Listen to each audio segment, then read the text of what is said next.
Hello, welcome to mathematics untold. आज हम लोग एक नए कॉन्सेप्ट को सीखेंगे।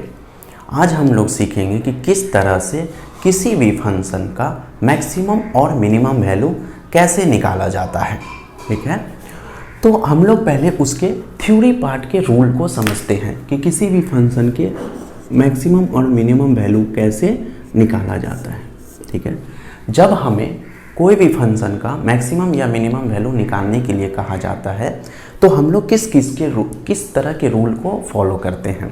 ठीक है, पहले हम लोग थ्योरी पार्ट समझेंगे, उसके बाद हम लोग इसके रियल कॉन्सेप्ट को समझेंगे। ठीक है, आप लोगों के लिए रूल क्या होता है, देखो कोई भी फंक्शन y = fx दिया रहता है और आपको कहा जाता है कि इसका मैक्सिमम या मिनिमम वैल्यू बताओ at a point x = a पे। ठीक है, कोई भी पॉइंट पे बताने के लिए कहा जाता है। उसके लिए आपका फर्स्ट रूल क्या होता है, आप उस फंक्शन का क्या करते हैं, डेरिवेटिव निकालते हैं। ठीक है,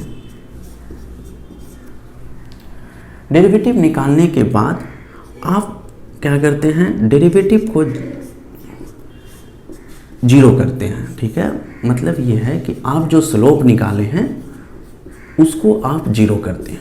ठीक है, उसको क्या करते हैं, जीरो करते हैं, तो वहाँ से आपका x का वैल्यू आ जाता है। ठीक है, ठीक है, अगर ना भी दिया रहे तो आपको किस पॉइंट पे निकालना है वो पॉइंट आपको पता यहाँ से चल जाएगा। ठीक है, तो वो x = आपको यहाँ पे मान लो a आया। ठीक है, a आया, ये आपका रूल है। पहले आप क्या करते हैं, डेरिवेटिव करते हैं, फिर डेरिवेटिव करने के बाद उसको आप जीरो करते हैं, जीरो करने के बाद आप एक पॉइंट निकालते हैं। ठीक है, फिर आप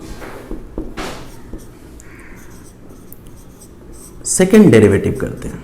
ठीक है, जो कि होता है f'(x). ठीक है, अच्छा उसमें आप लोग क्या करते हैं, f'(x) में a पुट करते हैं। ठीक है, x का वैल्यू जो आपको फर्स्ट डेरिवेटिव को जीरो करके जो a आया है उसमें आप पुट करते हैं। पुट करने के बाद आप वैल्यू फाइंड करते हैं। ठीक है, वैल्यू फाइंड करते हैं। ठीक है, f'(x) का वैल्यू फाइंड करते हैं, तो f'(x) का आपको तीन वैल्यू मिलता है। ठीक है, एक आपको पॉजिटिव मिलता है, एक आपको नेगेटिव मिलता है और एक आपको जीरो मिलता है। ठीक है,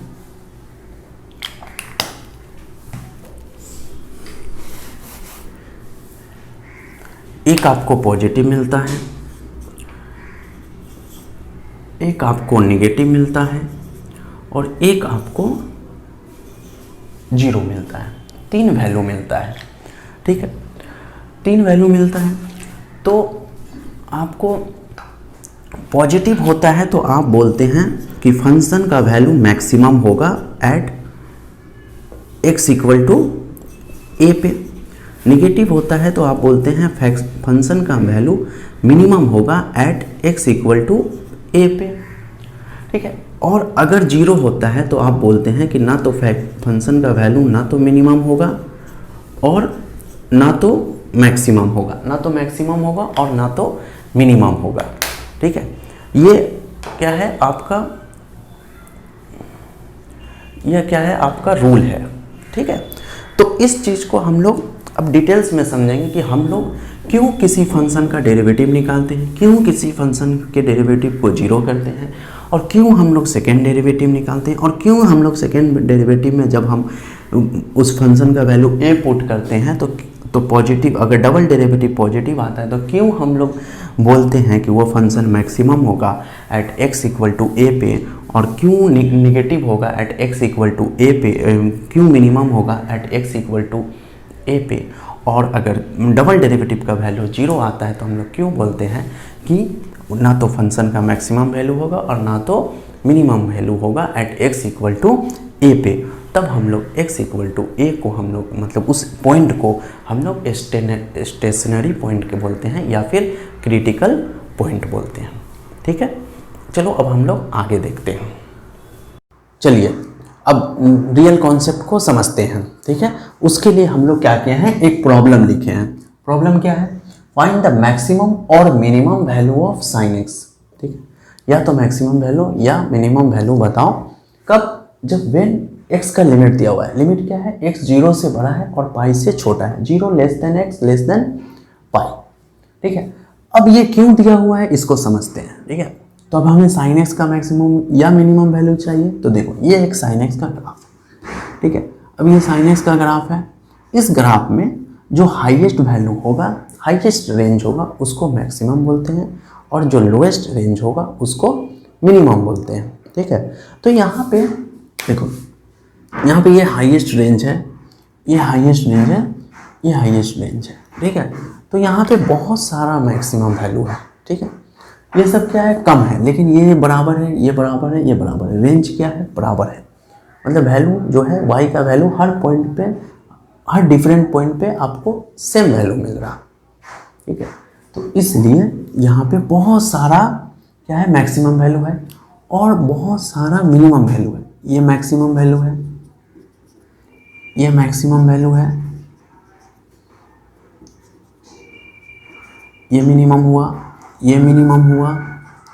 ठीक है, तो बहुत सारा मैक्सिमम है और बहुत सारा मिनिमम है।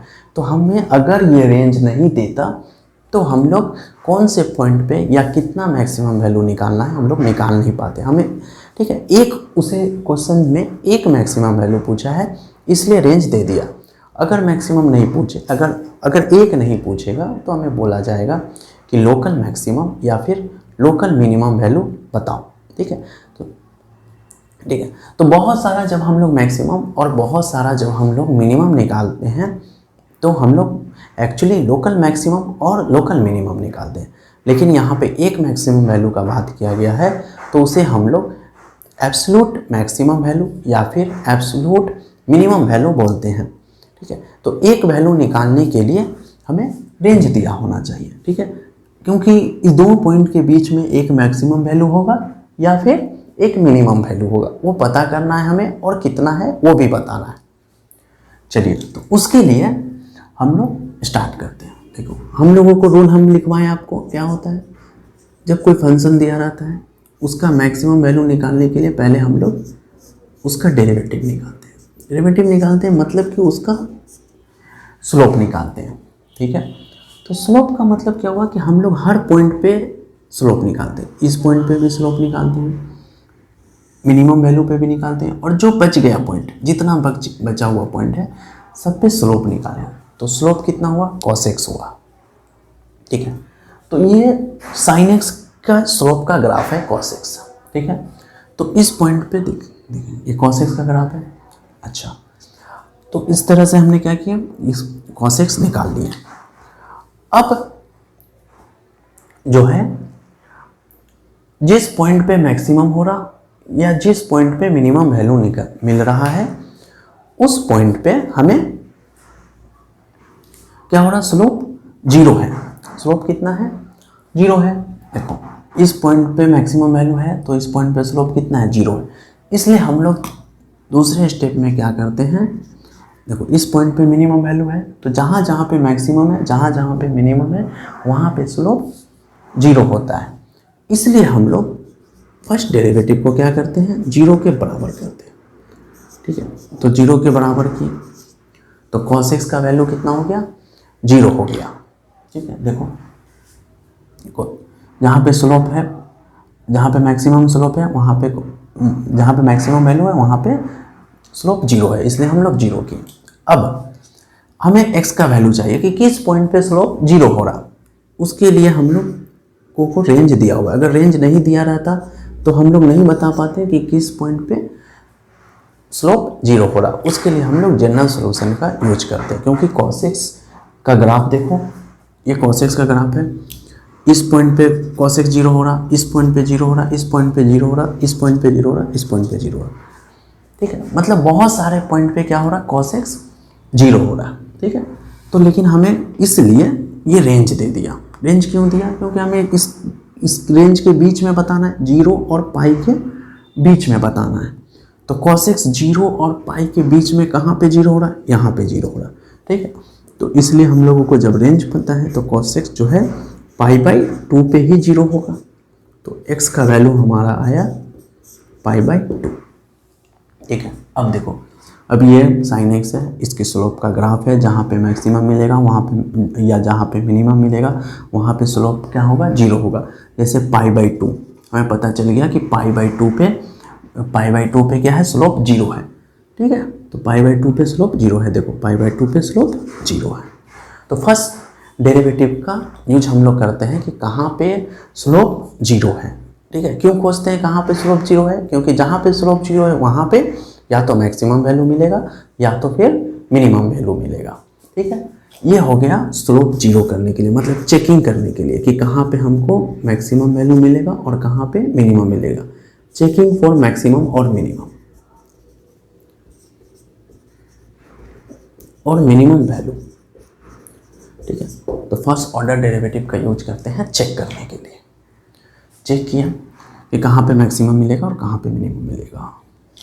तीसरा पॉइंट, अब वैल्यू जो है अब मैक्सिमम मिलेगा कि मिनिमम मिलेगा, उस बात को जानने के लिए हम लोग सेकेंड डेरिवेटिव करते हैं। ठीक है, तो चलो सेकेंड डेरिवेटिव करते हैं। तो सेकेंड डेरिवेटिव जो है वो cos x का कितना है, माइनस साइन एक्स है। ठीक है, अब माइनस साइन एक्स का ग्राफ देखते हैं। ये माइनस साइन एक्स का ग्राफ है। ठीक है, तो यहाँ पे देखो ये 0 मिला, ये अब इसका स्लोप है। cos x का स्लोप कौन है, माइनस साइन एक्स है। यहाँ पे क्या मिला, 0 मिला, और इसका स्लोप क्या मिल रहा है, यहाँ पे निगेटिव मिल रहा। ठीक है, अच्छा देखो मिनिमम यहाँ पे मिल रहा, स्लोप कितना है, फर्स्ट ऑर्डर डेरिवेटिव कितना है, 0 है। ठीक है, 3π/2 पे क्या मिल रहा, मिनिमम मिल रहा, और 3π/2 पे स्लोप कितना है, 0 है। 3π/2 पे स्लोप का स्लोप कितना है, पॉजिटिव है। देखो पॉजिटिव है। ठीक है, और π/2 पे क्या मिल रहा, मैक्सिमम मिल रहा। ठीक है, अभी कितना मैक्सिमम मिला या नहीं मिल रहा वो चेक करेंगे। ठीक है, अगर π/2 पे मैक्सिमम मिल रहा तो π/2 पे फर्स्ट ऑर्डर डेरिवेटिव 0 मिल रहा, और π/2 पे सेकेंड ऑर्डर डेरिवेटिव नेगेटिव मिल रहा। ठीक है, मतलब इसका स्लोप क्या है, 0 है, इसलिए हम लोग सेकेंड ऑर्डर डेरिवेटिव करते हैं। अगर सेकेंड ऑर्डर डेरिवेटिव किए, अब हम लोग वैल्यू पुट करेंगे कि π/2 पे क्या हो रहा। π/2 पे कितना मिला, नेगेटिव मिला। ठीक है, तो नेगेटिव मिला, तो जहाँ पे मैक्सिमम मिला वहाँ पे सेकेंड ऑर्डर डेरिवेटिव का स्लोप क्या है, नेगेटिव है। जहाँ पे मिनिमम मिला वहाँ पे सेकेंड ऑर्डर का डेरिवेटिव का स्लोप, मतलब फंक्शन का स्लोप क्या है, सेकेंड ऑर्डर डेरिवेटिव क्या है, पॉजिटिव है। इसलिए हम लोग क्या करते हैं, सेकेंड ऑर्डर डेरिवेटिव निकालते हैं, और सेकेंड ऑर्डर डेरिवेटिव पॉजिटिव हुआ तो फंक्शन क्या होगा, मिनिमम होगा, और सेकेंड ऑर्डर डेरिवेटिव नेगेटिव होगा तो फंक्शन मैक्सिमम होगा। ठीक है, तो नेगेटिव हुआ, लेस देन 0 हुआ, तो अब हम लोग बोल सकते हैं कि π/2 पे फंक्शन मैक्सिमम है।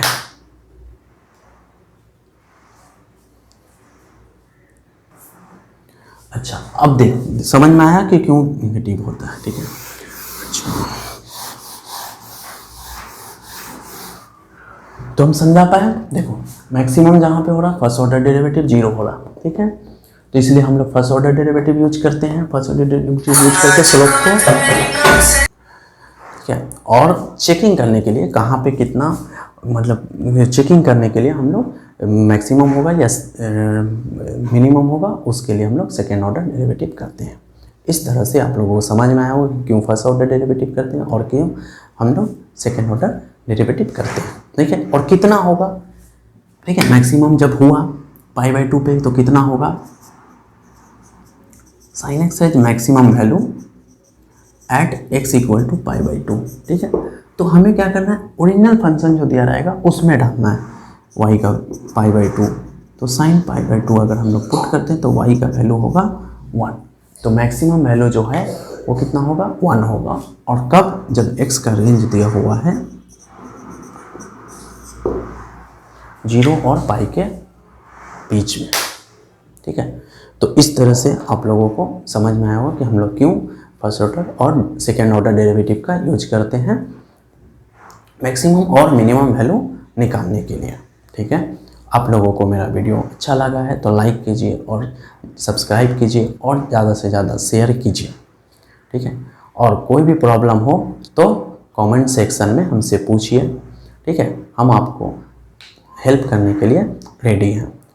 मेरा पूरा वीडियो देखने के लिए आप लोगों का शुक्रिया। Thank you.